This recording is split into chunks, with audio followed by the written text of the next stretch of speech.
Serious, what was your biggest I hope I'm wrong moment?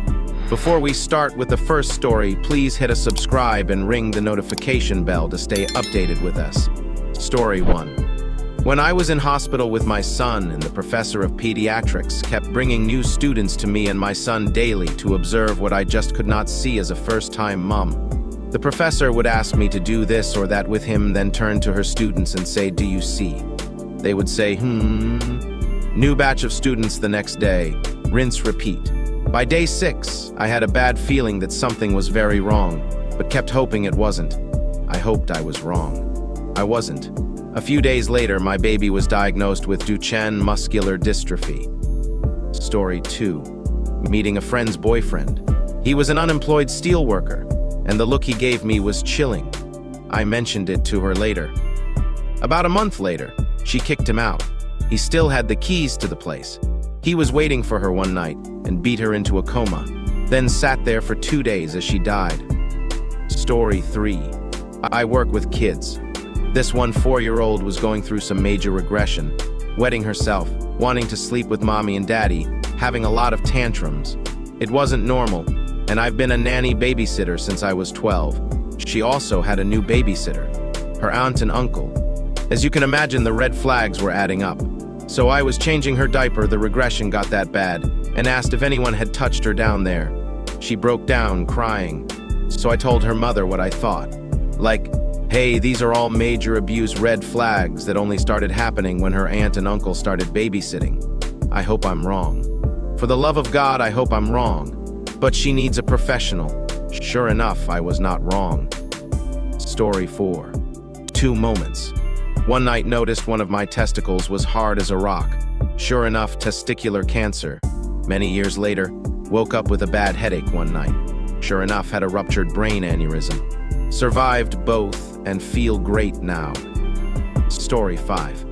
When I heard news about a shooting that happened at the house my sister was living at, my aunt came to my apt at 3 a.m. in the middle of a thunderstorm.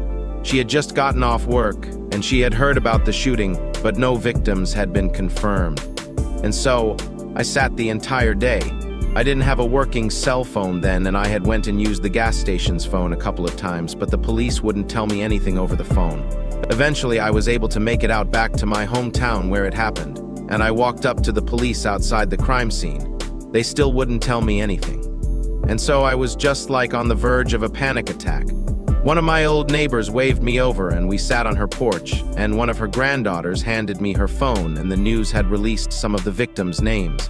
And the second I saw my sister's name on there, I lost it. I still remember every single second of that. Story 6. Knowing my dad was gonna die in surgery. He went from one doc that was too worried to put him under because his heart was so frail.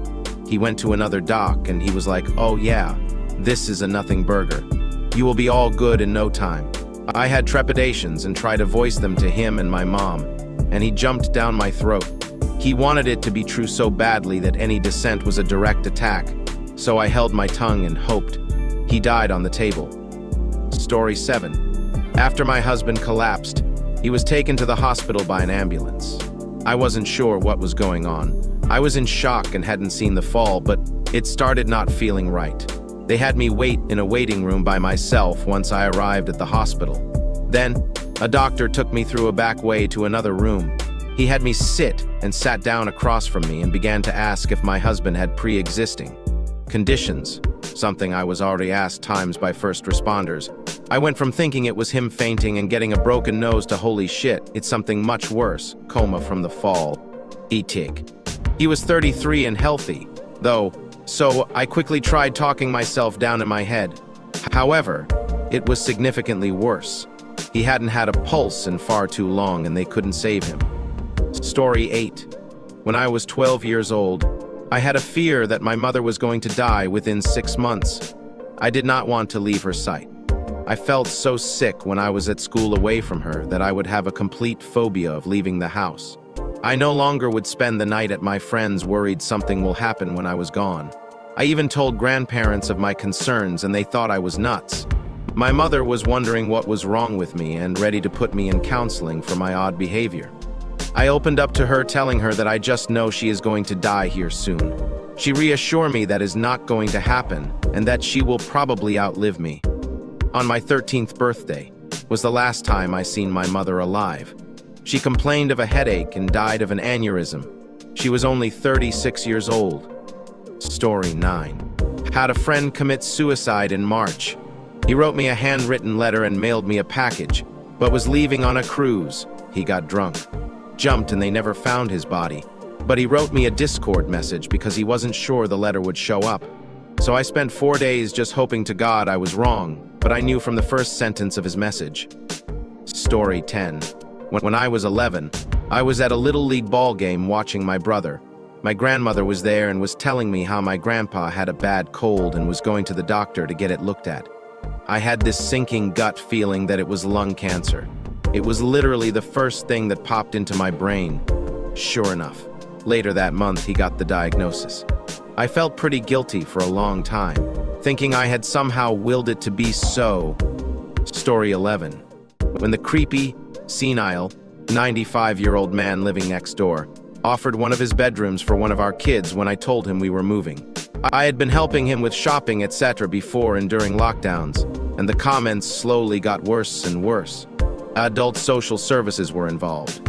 He went to hospital after falling, and a few weeks later we got a knock on the door from some plainclothes police officers. I was not wrong.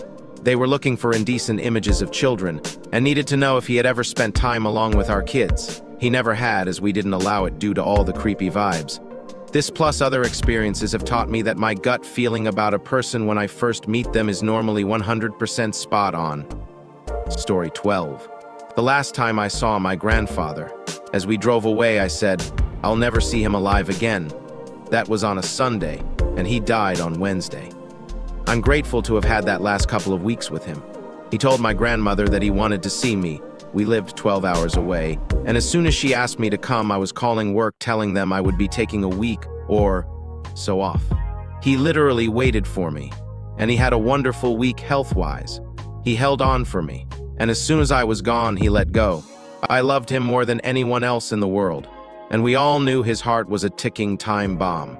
He was the kindest, most giving man you can imagine. No one had a bad word to say about him. God, I miss him.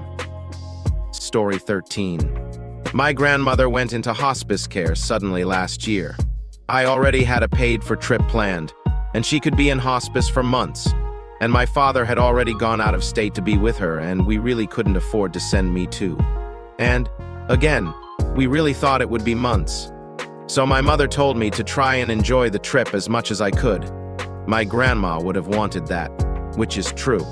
On the way back from said trip, we came out of a restaurant and saw a double rainbow. It was a Sunday. My first thought was, oh my God, she died. We had been very, very close. Unfortunately, I was not wrong. She was in hospice less than 2 weeks. My life has never been easy, but the fallout of her will has made things more difficult. And I still keep reminding myself to call her because it's been a while and I miss her. But, well, I'm just gonna have to keep missing her. Story 14. I was on a night shift at a nursing home. One of our residents, let's call him Bill, always woke up at 1 every night to watch TV for 3 hours like clockwork. Done it for years. One night I noticed it was few minutes past 1 and the TV wasn't on. So go and check on him and he wasn't moving. As I walk up to him, I just go, please don't be dead. Please don't be dead. Please, please don't be dead. I checked his pulse and it seemed fine. Turned out his niece was getting married the next day, so he took the unusual step of using sleeping pills. The other nurse gave him some and forgot to tell me. Story 15. Probably not the biggest, but most recent and memorable. At a club I'm doing AV for, they can't find the charger for the laptop that controls all the lighting. They grab one and I say, hold on, check the voltage.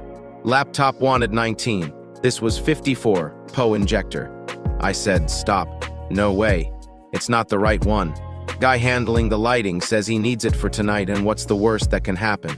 Owner is standing there, so I tell him that the laptop will be fried. He has no copy of the license for the software and how much it's going to cost him for me to fix it after the fact. We need this for tonight. Tried it anyway.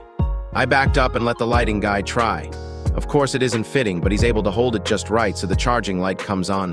Whew, okay, was hoping I was W or pop. Laptop lets out the magic smoke. True to my word, I charged him exactly what I had told him. This was the second time I tried to talk him out of something that wound up costing him a few $1,000s. But the last time we had a discussion like that, I said third time's a charm, and he realized, maybe I should listen. All right, folks, that's a wrap. If you like more of this, please hit a like button and subscribe to the channel. You can also share your thoughts in the comment below. I'll see you in the next video.